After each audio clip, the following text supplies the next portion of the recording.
Hi everyone, how's it going and welcome to another Sky Sports Fantasy Football video. In this video I'll be taking you through my transfer plan and my thoughts as someone with a lower transfer count and how to navigate the next few game weeks.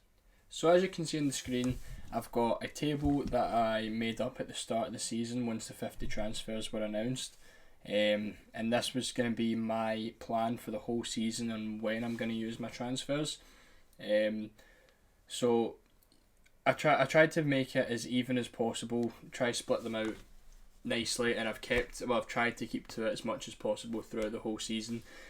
So game week 1 and 2, you can see I've got no transfers because you don't expect to be making any transfers right after the start of the game. You know, you've set your team up for the first few game weeks. You don't really want to be making any transfers, which that gave me 10 transfers to use for 5 game weeks up until the international break. Then I had another 10 transfers for 5 game weeks.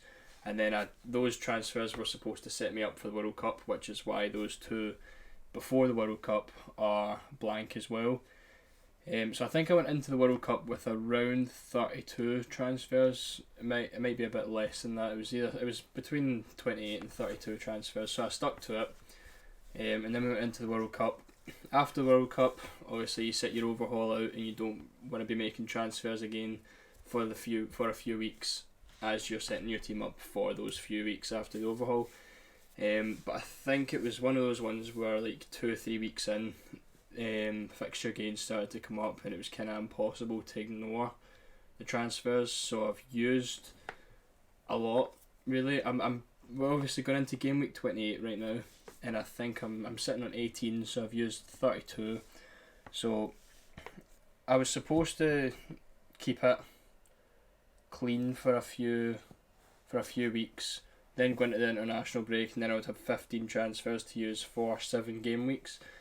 But as you can see, game week 28 is right at the start of the 15 transfers, and I've got 3 left to use over the next 5 weeks. But I'll go into that in a minute. My transfer plan's up until game week 33, that is, which is when the TV fixtures are out until. So 15 transfers then, and then 15 transfers for the final part of the season, which I thought at the start of the season that would be a good idea. It still looks like a decent idea, to be honest. It's just that I've used a bit too much in the recent weeks.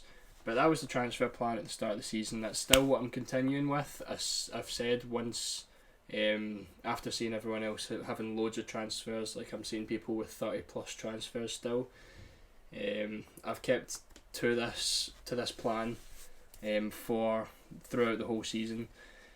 So I've got 18 left. Gonna have to try keep it conservative for a few weeks now, but obviously with the amount of fixture gains there is at the moment, it's hard, and there's some that you just can't really ignore. So I'll move on now to my spreadsheet. So this is how my team's looking at the moment over on the right hand side, and as you can see, 18 out of 50 transfers left.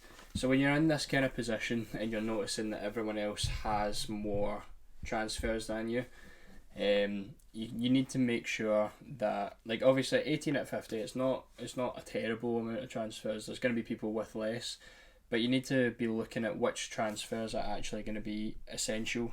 You can't really be making the unneeded transfers. You don't need to be making, or you can't be making those, otherwise your transfer count is just going to go right downhill. So when I look at the 3-for-1 stage over here, well, if I look at one of my transfers, so we've got Trippier to, let's look at Rashford to Akanji. So here we've got Man United's 2 games, which is this week and on Sunday. And as soon as that's done, we've got this big gap here, where Man U only play Leicester. So if you look at beside it, which is City, we've got 4-for-1 there for City players, including a single game day against Arsenal. So that's, for me, that's one of those ones where you can't ignore that.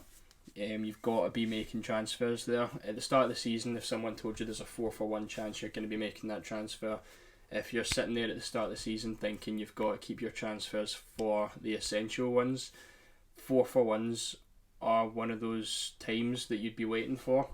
So if you're still on a low amount of transfers, say you're on like 10 transfers, that's still something you need to be taking advantage of.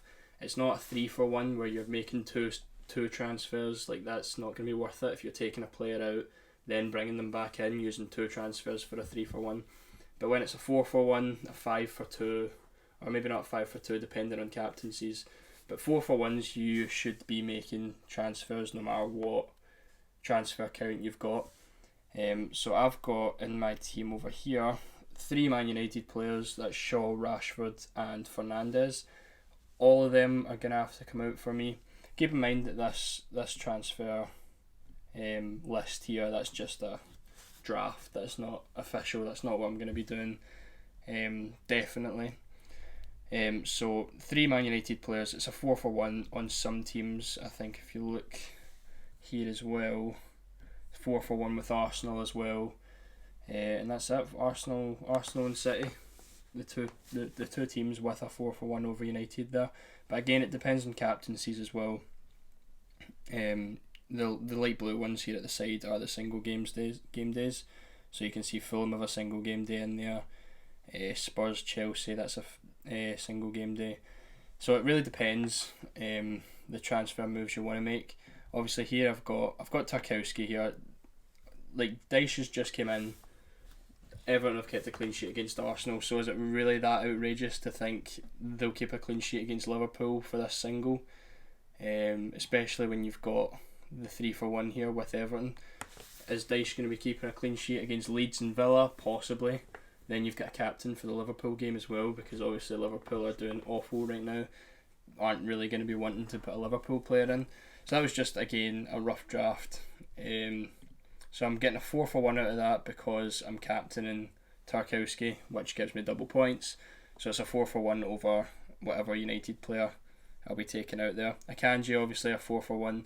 Polina for Shaw, I've went for because I'll captain him on the day against Wolves, and then I'll also keep him until the captain day against Brentford as well. That gives me 2 captains. So again, I feel like that's got to be an essential move for me. You need a Fulham player, in my opinion anyway, for those 2 days. And Polina, again, he's consistent 5 points, so you're getting 20 points minimum out of those 2 games from making the transfer. Badiashile to Trippier, that's really because of Newcastle's games after the Bournemouth game. Like, you look at that massive gap there in the 2 games of Liverpool and City, where again teams like City have a 6-for-2. There we are there. So 6 games for City, 4 games for Arsenal, 5 games for Liverpool, 5 games for Leeds, 5 games for Everton. So I went for Badiashile mainly because I'd like him for the whole season. I think the way Chelsea are playing since he's come into the team, he's kept 3 clean sheets in 3 games. So I would bring Badiashile in here, have him for these, and just keep him, to be honest, because if you look at Chelsea's fixtures, really up until at least the Man United game in game week 37, it's very decent fixtures, especially this wee area here, where you could expect a few clean sheets from Chelsea. So as well, I've got Ramsdale to Pope on the 17th of March.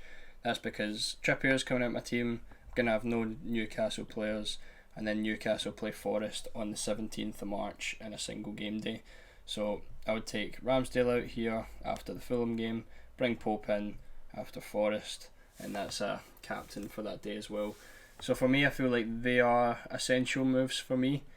Obviously that's 5 transfers, which would take me down to 13, and then once the TV fixtures are over, that's where we get to the international break, and then game week 35 onwards is where I set myself out 15 transfers.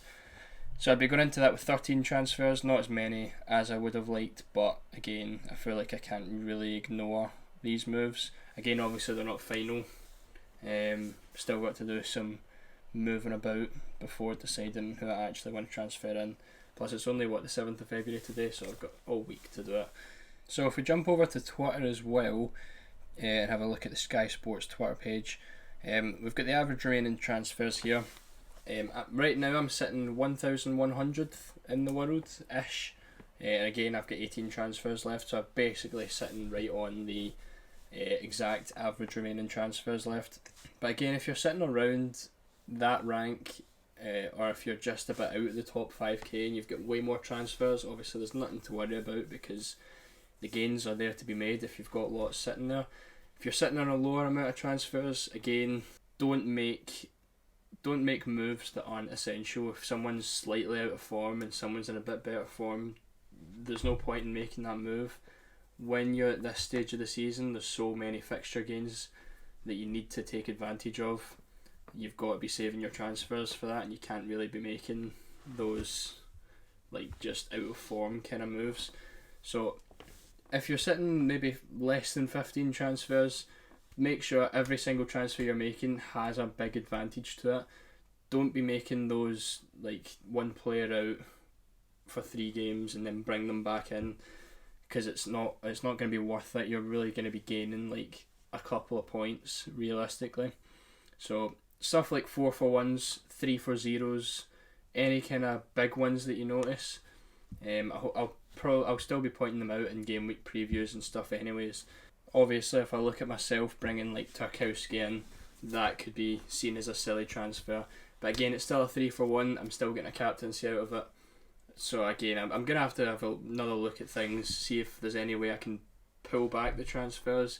But looking at the United and Newcastle fixtures, they're not something you want to miss. You don't want to be putting yourself at a disadvantage having 4 less games just because you want to save the transfers, because that is what you want to save the transfers for. There's no point in keeping someone like Shaw in your team if you've got 3 Newcastle defenders. Why would you keep Shaw in your team against Liverpool and City when you can have a Kanji for 6 games? Like, it doesn't really make sense, especially when you think, no, I need to save my transfers. As much as you want to save them for injuries, because obviously if someone gets injured, the transfer has to be made. That's one of those times that is an essential transfer. You want to get the extra 4 games out of it, especially at this point of the season.